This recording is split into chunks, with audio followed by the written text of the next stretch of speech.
Hi everybody, welcome to our webinar on topiaries and espaliers with Chris and Jenny England.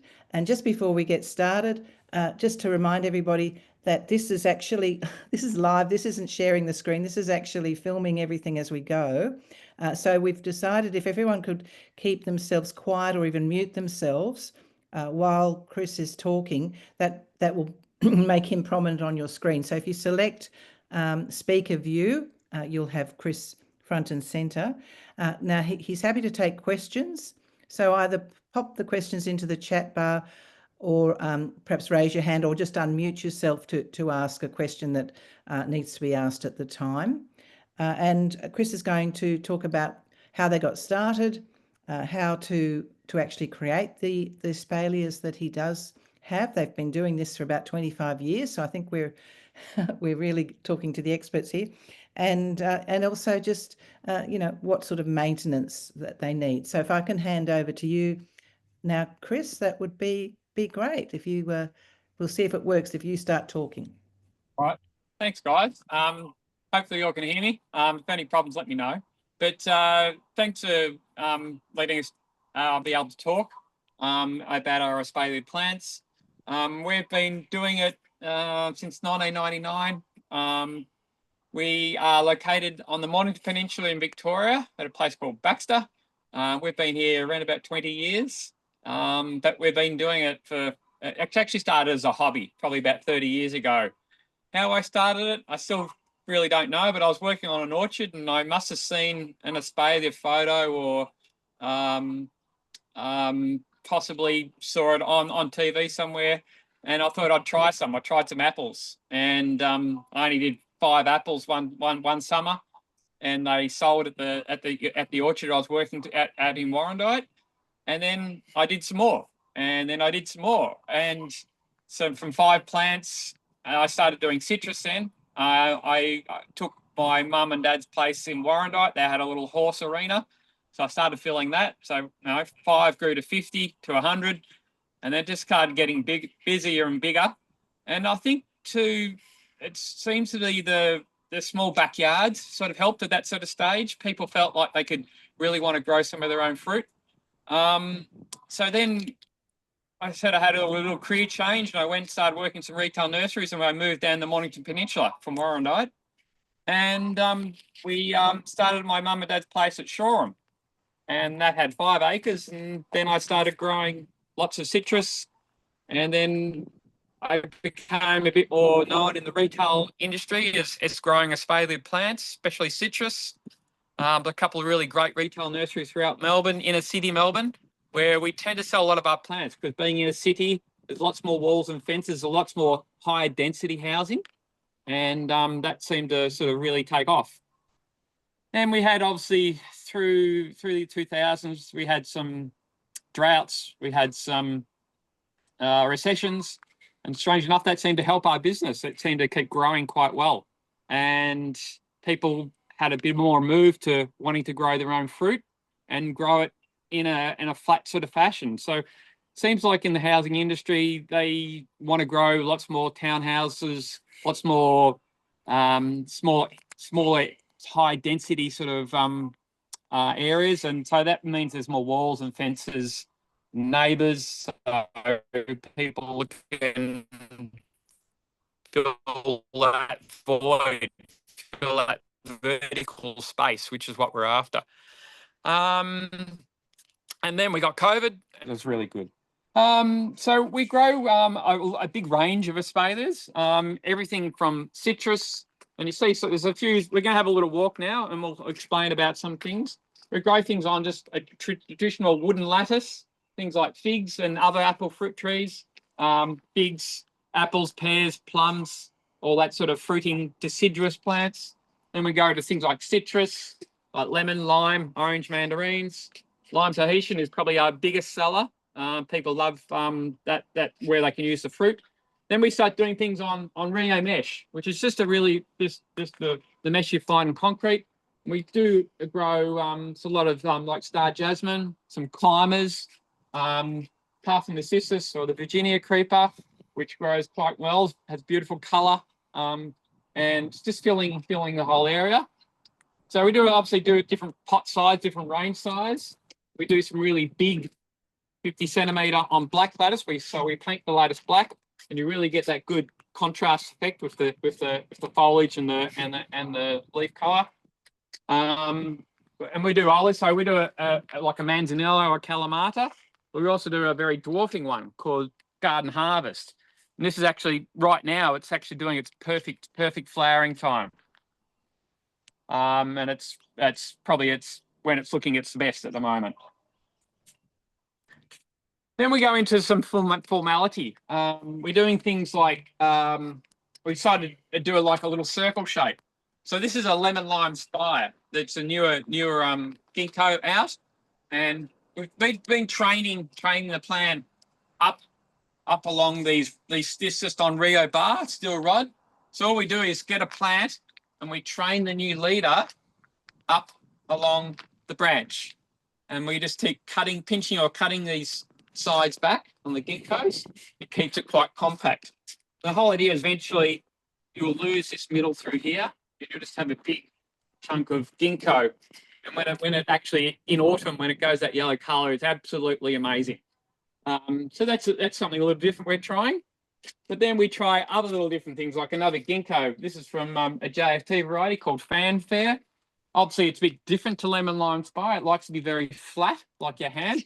So that's why we grow it like in a big fan shape.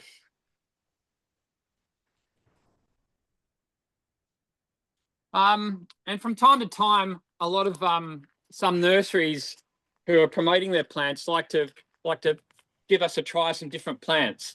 So one is the crab apple called Richford Ruby, which is something really, it's a bit of a later flowering crab apple, which we like trying. And also the Plum Gorgeous asked to do this as a standard, which is totally unusual, takes forever, but it's something different, and something different which people like. Also, we do a range of fruiting plants, something like a Plum Santa Rosa. And also, we've also tried doing things on a serpentine shape. So this is just a rod shaped as like an S shape. And we do just a dwarfing apple. And we train the leader up around on the rod. And we prune these side branches back over the summertime, which produces all these flower buds. And these flower buds obviously get pollinated from the bees to another different variety. And then it produces lots of fruit. And what we find with the dwarf apple is it actually doesn't get much higher because it has a lot of fruit, and that's what you want to achieve. It's a great little bit of architecture, a little bit of interest, and a space-saving device. Again, it doesn't get too large. It stays quite compact, and you can actually have that as standalone. Into other formality, the traditional, this is a horizontal cordon. You've got a very central stem and horizontal branches. Like we see like traditional in English and France. I've been to Versailles and some of those lovely places in England. In France, there's lots of these to choose from. And this plant really is probably only about 5 years old. So Jenny and I were lucky a few years ago, went to France and saw some which are 250 years old, which is a really fantastic experience. But it's just a lovely shape you can try. But also there's other shapes, things like the candelabra shapes. So very central stem, but very vertical. But it's still a formality, still trying different ways to grow an espalier plant, so something a little bit different. Then there's lots of different espalier shapes. So if you go onto the website and type in espalier shapes, there's so many to choose from. So you could really have a go at that. Beside all the espaliers, we actually now started growing just some potted plants. It seems like there's a space for that. We do just a nice form shape as like a big gala. We're doing some really big 600 ml pomegranates. We also do figs and persimmons. Just some different ideas, just to help the industry and grow things. We're also doing some getting into some cloud trees, so forming clouds on an olive with different shapes. Some buxus, which we're trying as well. Then we get into even some potted citrus. So at the moment, there seems to be a bit of a shortage of citrus throughout, also Australia. We actually haven't got much of this ourselves, except it's just another thing where we try to place ourselves in the industry where we're growing just normal size citrus or stuff on dwarf rootstock, which is the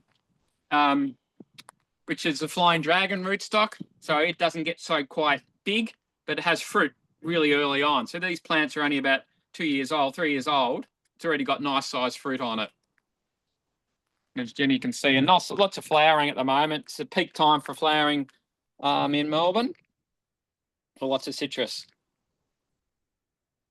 And other things we're actually getting into, and a lot of landscape designers trying even things like Velthemia lilies. So it's just a bulb. It's a big fleshy bulb, and it has these nice flower spikes in winter, and they're either pink or yellow. We've got them. Been a good year. People like seeing them as they're a little bit unusual. They're very drought hardy. Bit of an alternative to Clivia miniata, loves dry shade. So they tend to die down about December, January, and they come up these beautiful, nice, fleshy leaves about January, February, March, and the flower spikes come after that. And also, we are doing some bearded iris. Try to keep the straight colours, where it's purples, blues, yellows, whites. It seems like, again, in the marketplace, we sort of felt there's a little area where we can get into and try some different ideas. Also at the nursery, one thing we're trying to do is things called IPM, which is integrated pest management.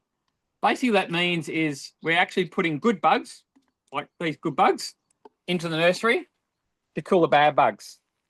And what this is just a company called Bugs for Bugs in Queensland. You can actually, anybody can just go onto the website and ask to get something that there's a range of things where you can actually see what your pest is, and then there's ways to actually get rid of that pest. So these are like lacewings. We get lacewings, ladybirds, to kill like aphids and caterpillar little juveniles. And when it's really hot, we get some things like persimilis to eat the two-spotted mite. Sometimes that happens on apples and gardenias, and sometimes on other sort of fruiting ornamentals. We find it's such a great way to be able to just not spray the nursery. Especially we've got staff who tend to use, touching the plants a lot, and then they don't feel like they're having to, get that pesticide, pesticide off the plants by using these good bugs. And in a sec, they're like our little scouts. They actually are always with the plants, and I'm always asking them, "What have you seen today? What have you seen this week?"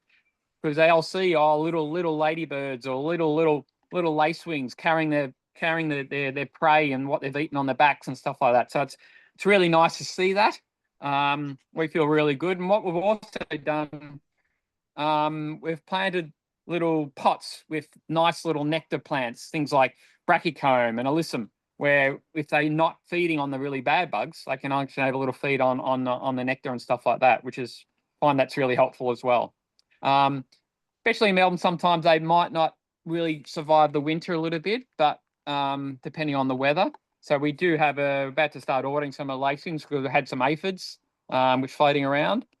We do have some roses in the garden, but they have now been mummified. All the lacewings and all the hoverflies and stuff are starting to lay their eggs, and ladybirds and all the ladybird larvae are starting to have a big feed, breeding up their population, and then they're sort of really doing quite well. I should ask if there's any questions. They can always ask at the right time. Other than that, I'm going to actually give you on to Jenny. Jenny's going to show you a little bit of a way to actually of training plants. So we actually do a lot of training on the plants in summer. Middle of summer is when we're the busiest. January, February, all our plants are growing. So our cycle is really, we don't propagate any plants. We actually buy plants in. So citrus, camellias. A lot of the nurseries in Melbourne allow me to actually go to their nursery and pick out the plants, which I'm very lucky to do. I tend to pick plants which have got lots of bottom branching because we're trying to get those those lattices nice and full, like nice and full through here. So we're all about trying to get very thickness and fullness through the whole plant, so you'll get a better plant at the end. So I'm able to pick out plants, and then we plant them up generally through the winter months. So August, September, October, November, which we're been potting a lot at the moment. I think all the staff are a little bit sick of me trying to keep them potting, but we're nearly there. I keep saying that, but we are nearly there. So we pot all the plants up, and then the training process starts. So come December, January, February, the hotter months in Melbourne, plants grow and they fill out, and we're training every plant, all the plants, probably about every 4 to 6 weeks, depending on the plant.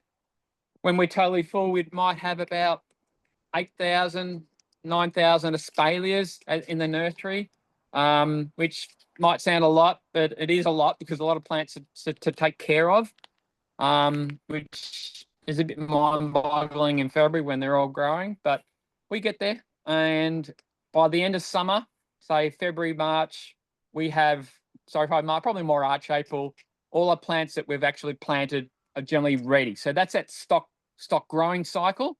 And by that time, we can sell the plants. So the best plants we find as an espalier, if you want a best espalier, is choosing them about April, because we've got so much to choose from. All the plants are healthy. They've been fed. We do a lot of liquid feeding to try and keep the plants nice and healthy, especially with citrus. Citrus are very gross feeding, but we do a lot of, especially at the end of the season, we do a lot of liquid feeding, try and help them get through the winter months. And then they come into, obviously now, the winter months, or now we're in spring, they start flowering and doing all their lovely things. So yeah, we'll go on to see what Jenny's going to do. I'm going to swap phones here, and she's going to come onto these plants over here. Hi, so I'm Jenny. So I'm the person who tends to put their hands in the plants the most. And you're probably going to be looking at my back a little bit, but I'm going to give you a little lesson the way I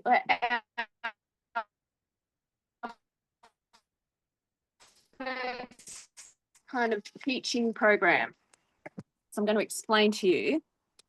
All we're trying to do with the espalier is trying to flatten a plant. So when plants grow, they want to grow to the sun. So the top is generally the leader. It's the thing that's closest to the sun. So at the moment, this branch, if this was a tree, this top would be close to the sun. It's winning the race. This is how I explain it. So what happens if I suddenly take the top out of the plant? Who's winning now? Well, it's still here. But what happens if I shift the branch or the tree? Now, where's the top? So all these little branches suddenly being tipped over and there's no top. So what it does, it sends a message for these side branches to possibly shoot. So that's all we're doing. We're basically flattening out a plant and tricking it so that it'll send out more branches. Okay, so this is a piece of oak tree, and I can see the leaf nodes where all the leaves are, and then the internodes. Okay, it's where the leaves aren't. Now, if the leaves fall out, the leaf nodes are still there. The information that the leaf nodes are there and there remain on the branch for its entire life. These are the points where the actual new branches can come from. So it doesn't matter whether there's a leaf there or not.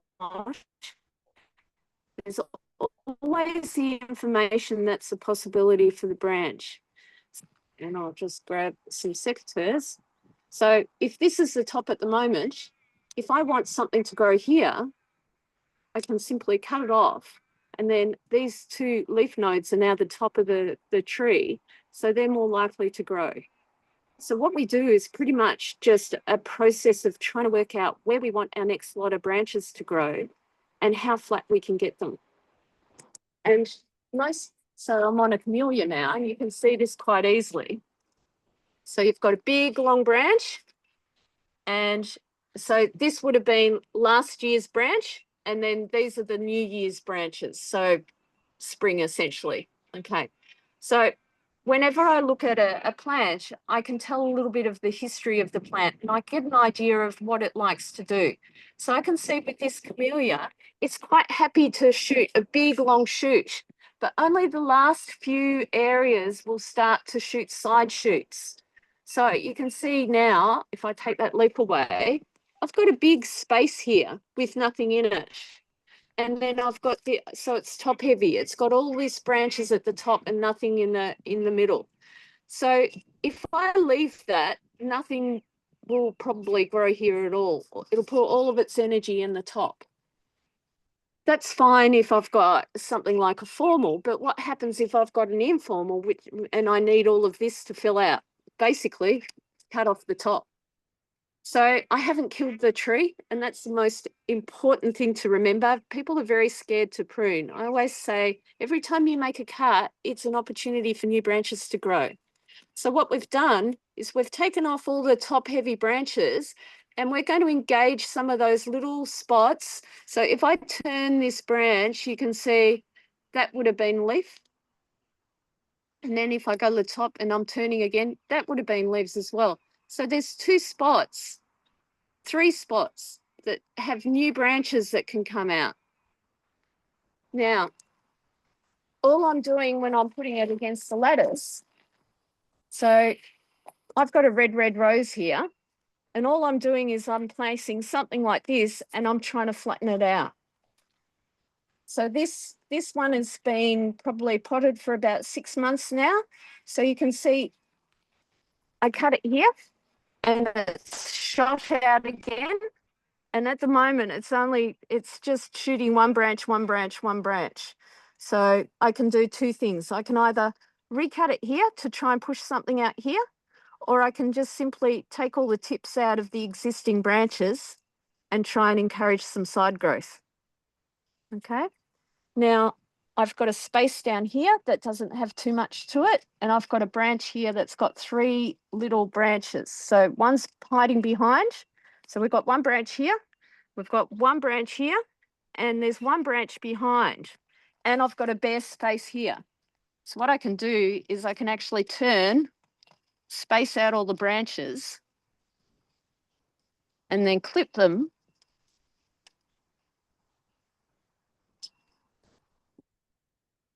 Bring out any clips. There's a good sign. Didn't bring out any clips with me. Oh, found some. We're good. Right.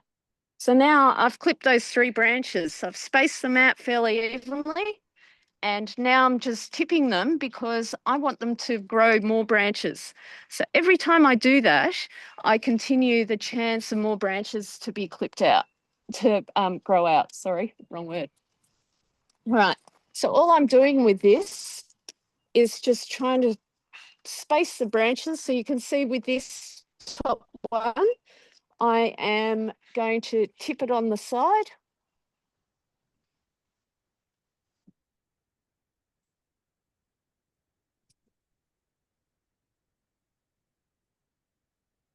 I'm not too worried about it being quite tall at the moment because I know that camellias, they're good growers, but they're not rampant.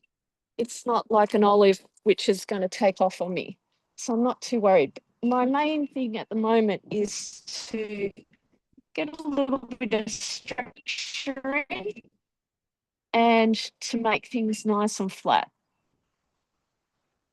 So again, I'm just trying to fill in the spaces. With this one, I've got a big, long, tall branch.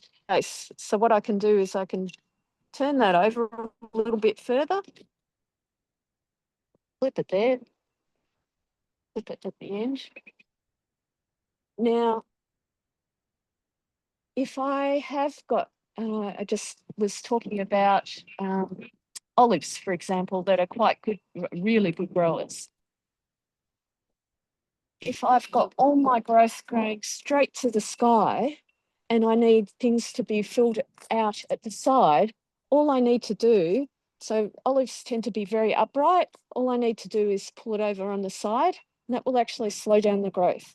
So if you think that something going straight up to the sun is going to be the food from the plant's going to go straight up and down the main trunk, and that's the speediest route. So if I turn the top over, then that route slows down because it's like you put a bend in the road. Okay, so I'm just working down the plant.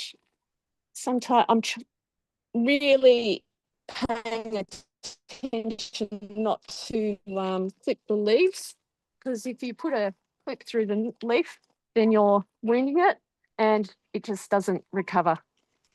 Another little thing that I like to tell people, we often get questions like my lemon's yellow or my camellia is yellow. And generally we find it's in the middle of winter, and a lot of it is just that the leaf is old. Very important for people to understand that leaves aren't forever. So a leaf tends to be there for a cycle, and a cycle is usually about 12 months. So once that 12 months is up, they always look a bit sick and drop off anyway. But as we've just discussed before, it doesn't mean that the information for a new leaf to grow isn't there. So I quite often field questions from panicked people worried about their trees looking a bit poorly, and have to assure them that they'll be okay. All right, so there's a couple of things. I've pretty much done most of that plant now. So I've just got a couple of little things. I've got a branch out here that's facing straight out at me. I can do one of two things. I can put it back, which is actually exactly what I'm going to do. We have a cup of tea test here. I call it a cup of tea test. Put a branch back if you're not sure. Go away for 5 minutes, have a cup of tea and come back. And if you still think it's in the wrong space, then you cut it off. But that one's not too bad. The other one's just, this little one's a little bit not quite so flat. So I might put in another clip there to flatten it out. It's going to stick out a bit. Again, it's not an olive, so it's not going to take over the plant, so that's fine. I'm all right with that. All right, there you go. And so you come back to that when, Jenny? So camellias tend to only have 2 lots of growth a year. So we probably wouldn't come back to this plant now until February, when it grows again. Some plants, though, we would revisit 3 or 4 times through a growing season. So a lime, for example, we can get a new lot of growth within about 40 days of when we've cut it last. So we often go down rows and we look at them, and if the plants are what we call fluffy, then we address them. And fluffy for us is new growth about 20 to 30 centimetres long. So we tend not to worry about it until it gets that fluffy, and then we'll start tipping it and start pulling it back. Gives the plant a good chance to either flower, fruit, or grow other branches. Once it gets to that length, we can see what it's trying to do. I was going to ask you, what bugs do you like seeing on the plants, the good bugs? What do you like seeing? All right, so at the moment, we're seeing a lot of aphids on the end of camellia tips. But we're also seeing the mummies. Now, the mummies are just aphids that have been predated by wasps, and they look like aphids, but they're big and they're bronze. So they're just mummified aphids. So once you see those bronze bodies with big bottoms, you know they've been predated by the wasp. And then our favourite thing is once you see that, start looking for the little holes in those big bums, because that means the wasps are coming out. And occasionally you get to see the wasp coming out of the aphid. That's pretty cool. There you go. I haven't even seen that, but Jenny would, because she does all the work on the plants, you see. So. We've also seen, Chris was talking about lacewings. We have 2 kinds of lacewings here. We have a green lacewing and a brown lacewing. So I've actually seen a few lacewings getting about, and we've just starting to see some ladybugs now. And there's quite a few ladybugs around. So we have a black one with just a little bit of orange, and we have multiple spotted bugs, generally the orange ones. But if you see the yellow ones, then you may have a fungus problem. So have a little look around to see if we don't often get them. We get them in our veggie patch more. But once you see the ladybirds, you quite often see there's like a black nymph and it's actually a ladybug nymph. So did you put a photo on? Yeah, so Jennifer might have some photos of those little bugs, and Jenny things are little brown things with dots, and some black little nymphs, which are baby ladybirds forming. So Jennifer might put them on later after our little talk. All right, so that's roughly what we've got. I'm going to go back to the shed, and if there's any questions, we can take any. We'll swap the camera. So now we'll do again. Thank you for that. That was all really interesting. Now, there was a question. Chris, can you hear me? Jennifer? Yes, I can. Yeah, so Connie was just asking about the actual age of some of the plants that you've got behind you there. You know, how old, for even that camellia that Jenny was just working on, how old was the plant, you know, before you started working on it? How many years growth? So that would be a plant I got. Yeah, so that's a plant I probably got in a 20 centimetre pot. That would have been probably nearly 3 years old. So this is coming into its 4th year. Like, that's why camellias take so long to grow. Whereas something like this olive here, this olive would probably be 5, 6 years old, just by the caliper and the trunk. That's why it takes so long to fill the whole lattice. And it's all that time. We have some plants in the nursery which... How old would that one be? This one, again, this probably about 4 years old. Sometimes the age of the plants depend on whether it's dwarfing or not as well. Maybe I'll come around to the camera together. You can see both of us. Can you turn it around? Yep. Here we are. So Intelligence. if you've got a dwarfing variety, for example, the growth rate tends to be really vigorous in the first couple of years, and then it slows right down. Also with things like citrus, it'll go gangbusters the first couple of years, and then as soon as it starts fruiting, it slows down. So if you take the fruit buds off, if you want a bigger plant, for example, you can do things like take the fruit buds off, remove the fruit, keep pruning. So the main thing is every time you prune, you're encouraging new growth. If you stop pruning, then it just slows down. Right. I hope that answers it. Yep, that does. She says she thought they were all done in one season. So that's, I think we've explained that. Also the clips, it was hard for us to see the actual clips you were using. Can you actually show us maybe the clips? Yeah. So we use different size clips, a little plastic C clip. So if we're training like this on the rod, we're using a smaller clip. So this is the... Oops, I'll just turn this around. No, right. Sorry. Wrong one. So this is a 25 millimeter plant clip, and this is what we use mostly because this fits perfectly around a piece of lattice. Whereas put the same. This is a 20 mil clip.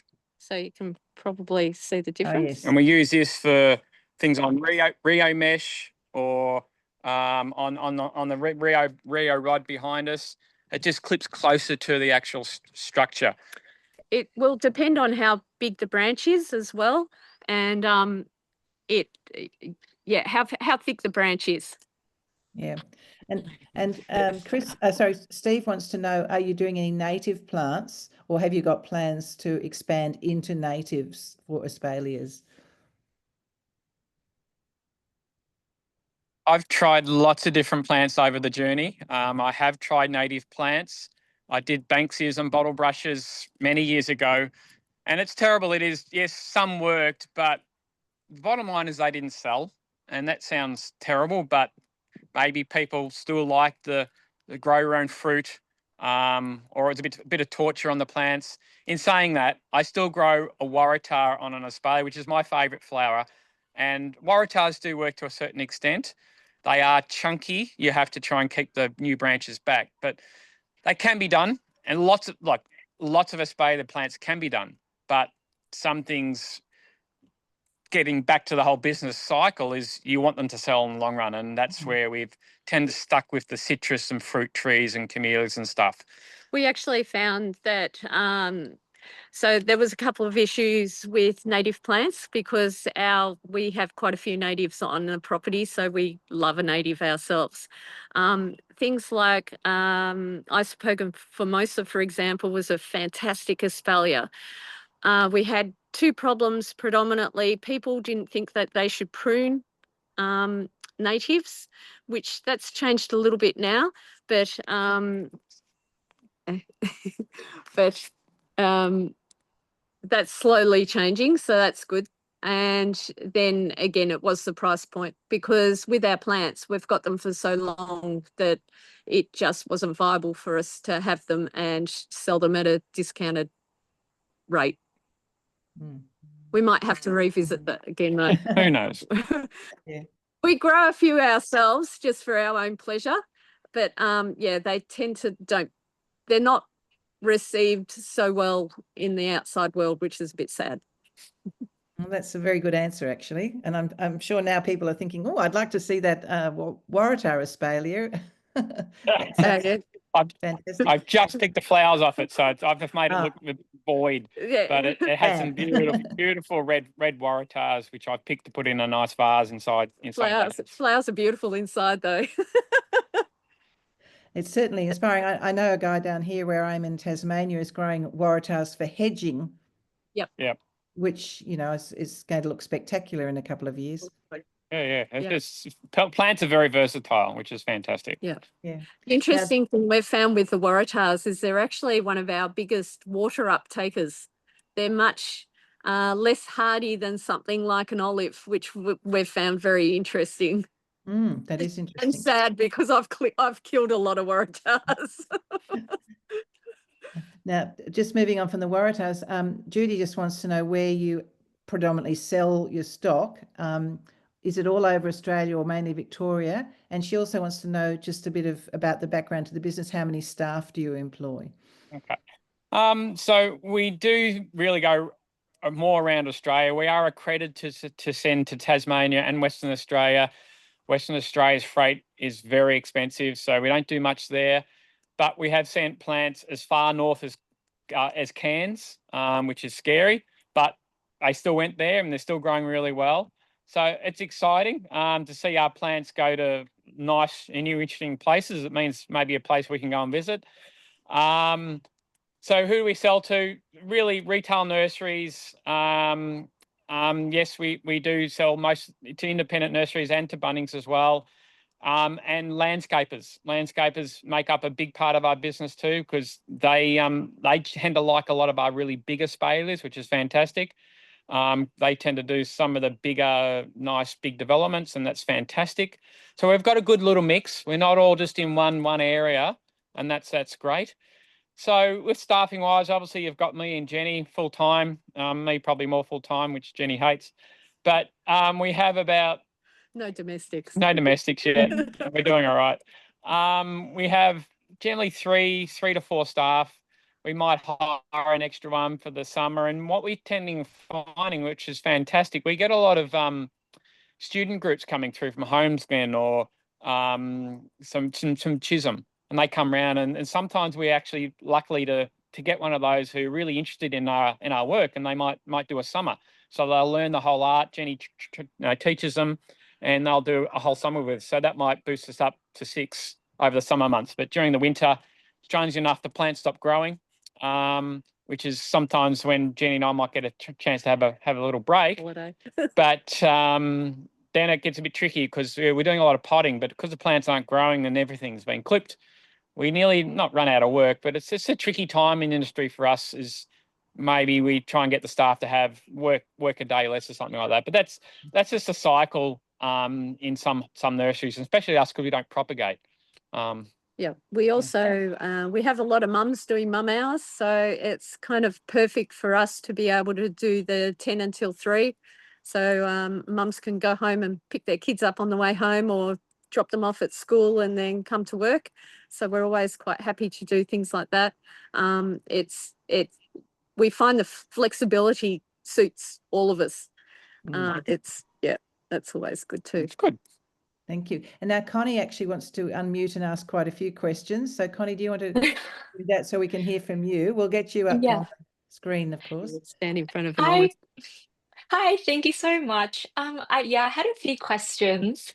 The first one was that, when you tip prune, like the growing tip to encourage side growth from like the leaf nodes below. Sometimes when I do that, I feel like only like new leaves grow rather than a branch. Am I just to be more patient, or is I think that so. node not thinking about growing a branch? New leaves are a good thing because it means you're putting more nutrients into your plant. It's probably just a little bit of time, and maybe let it grow a little bit longer. When you're tip pruning, at what Yeah. length are you tip pruning them? Are you tip pruning them when they're 5 centimeters and not say 10 centimeters or 20 centimeters? I meant I was tip pruning the leader, so it was probably like it was at least probably like 20 to 30 centimeters long, Yeah. kind of thing. And I was trying to encourage a lateral to grow underneath. It's only been one season, but only like a cluster of leaves grew. What So kind of plant? What kind of it was plant? an apple. Okay, maybe we can. Do you want to give a quick little demo on the apples as far as the formal? Or, I'll just have a or is look it at like? Go. Is We'll it more? show Is you it one of ours. okay? Yeah. All right. I'll just spin it around. Yep. A sec. All right. So this is a formal plant. Yeah. This is what you're trying to do is horizontal spread. Yeah, So that's this what is I'm a- trying to yeah. do too. So this is a leader growing up. When Yeah. it gets to the top of the area you want to do, see how I've made Yeah. a cut there? Yep. I made a cut there, and what happens is you get 3 branches growing. And this is maybe Always you have 3 to be, branches. yeah. So yes, usually. So if I Okay. go up to the There very you top, can you see? Yeah. There's 1, 2, 3 branches. So that's what usually happens. Yeah. So I would let that grow now. See these, oops, sorry. It's because I'm holding the camera at the same time. See these, I would allow these to get perhaps double. So that would Yeah. be about 10 centimeters before I would tip them. Yeah. So maybe yeah. maybe you tip So them a little bit early, but don't stress. so I tipped the growing tip. So maybe I should just wait, be a bit more patient, Yeah, maybe be a grow bit into more a patient. branch. Yeah. The other thing is sometimes when you actually prune or tip things, maybe give it a Yeah. little feed. Maybe give it a sea salt Yeah. or a liquid feed. Put some energy into the plant to really get that more energy growing. And Yeah, fair enough. if you want actual growth, you'd be better to do something with more nitrogen than something that's more balanced. So you don't really need the potassium at that Yeah. stage because you're not growing flowers. You want to grow the leaves and the branches. So if you're something with high in nitrogen, they're more likely to be vegetative. So it's more likely to put out growth. Yeah. Yeah. Okay, cool. And you were showing on the camellia when you bend the growing tip, the leader branch to a side, are you saying that because it's on the side now, it encourage a new lateral to grow to become the new leader? Well, it depends on, so you're trying to work out what you're doing at the end. So if I have got this branch, for example, which is just growing up, if Yeah. that was really, really big and chunky and I didn't want it to be the dominant branch because over here is the center of my tree, as soon as I take that, so at the moment, all the information is this up here is winning the race. It's growing the fastest. It's saying to the plant, feed me, feed me. So as soon as I take it sideways, suddenly that's not the top anymore because it's sideways. Suddenly it's somewhere else. So it gets it's actually a chemical in the plant and it gets a bit confused. So suddenly all of these little points, so you can see the branches along the way have got all the leaf nodes. Suddenly some of these can be the one that's the winner. So it's more likely that these branches are actually going to start shooting. Yeah. Okay, cool. So it's a change in the dominance of the plant. It's going from the top where it's the dominant to now it's sideways and the plant doesn't know which one's the dominant. So it's got to work it out. And then all I'm doing by taking out that end, I'm taking out the chemical, and now it's got it, because there's the chemical that goes to the top of the branch is a chemical that actually prevents these shoots from Yeah. shooting. So if I remove that top, it removes the chemical, and suddenly, you know, all the other branches have got much better chance to shoot out. Yeah, got it. Does that help you? Yeah. And then I think I read for like fruiting plants, usually the branches trained that are more horizontal have more of the fruiting hormones. Is that right? So does that mean, for example, if you train an apple in a candelabra kind of more vertical growth, it would fruit, those laterals wouldn't fruit as well as horizontally, or All right. No, not really. I find it's more of the way how you prune it. So okay. if I look, this is a candelabra. Yeah. Okay. So I'm going to put my finger in. So this is your horizontal branch, and these Yeah. are your verticals. So you think that this horizontal branch wouldn't fruit as well as these verticals? Is that what you're... Oh, the opposite. So I thought that usually horizontal branches They do fruit fruit. better. Yeah.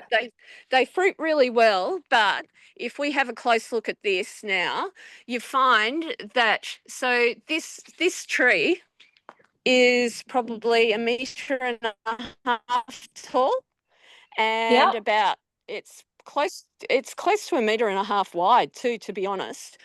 So this horizontal, let's have a look. You can see the flowers have dropped.